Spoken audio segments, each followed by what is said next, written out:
let's say it's just you, or just you and maybe a friend or one employee, and you're doing everything. The two of you are doing everything in your business. What happens if one of you gets sick? If one person gets sick, that means 50% of your staff is gone. And that one person who is left has to now be left to do everything. Let's say you have a larger business and you've got 10 staff members.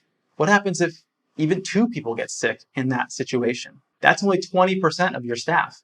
You still have 8 other people who can fill in and take care of things.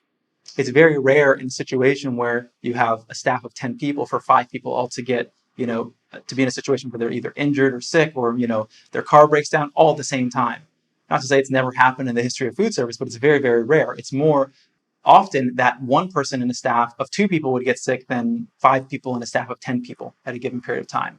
So this is one of those things that also shares with you the flexibility of having a larger business, and the things that I've seen have made things a lot easier that I didn't have to fill in. There were moments where people on the staff maybe couldn't make it, and then you just call someone else and someone else will come in and fill in their place, and you don't have to jump in there and do all those things.